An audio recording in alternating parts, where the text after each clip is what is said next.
আসসালামু আলাইকুম। আপনি কি বিদেশে উচ্চশিক্ষার কথা ভাবতেছেন?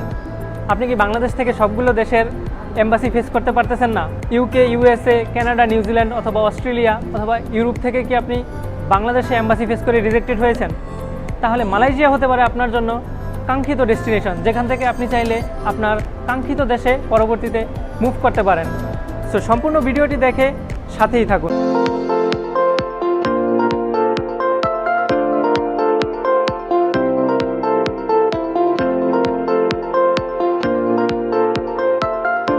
আসসালামু আলাইকুম, আশা করি সকলে ভালো আছেন এবং আমিও খুব ভালো আছি।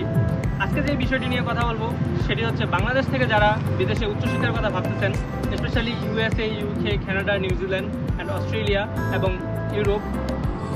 বাংলাদেশে সবগুলো দেশের এম্বাসি না থাকার কারণে যারা ভিসা জটিলতা বা এম্বাসি ফেস করার জটিলতায় পড়তেছেন, তো তারা চাইলে মালয়েশিয়াকে পাথওয়ে হিসেবে ব্যবহার করতে পারেন।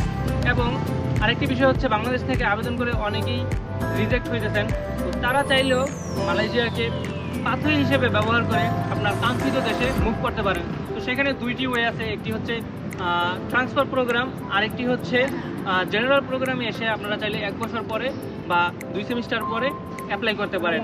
তো ক্রেডিট ট্রান্সফার বা ডুয়েল ডিগ্রির যে বিষয়টি, সেটি হচ্ছে যে আপনার ইউনিভার্সিটি থেকেই হেল্প করবে। সেটি খুব high rank private university such as Taylor's, F U, INTI, UCSI, Sunway, Monash, এই টাইপের ইউনিভার্সিটিগুলোতে যারা ইউরোপে মুভ করতে চান তারা চাইলে জেনারেল প্রোগ্রামে এসে 1 বছর পর বা 2 সেমিস্টার পর, actually you have to complete 25% credit of your total credit. তো পার্সোনালি আমি সাজেস্ট করবো 1 বছর পরে আপনারা অ্যাপ্লাই করে আপনার কাঙ্ক্ষিত দেশে প্রসেসিং শুরু করেন।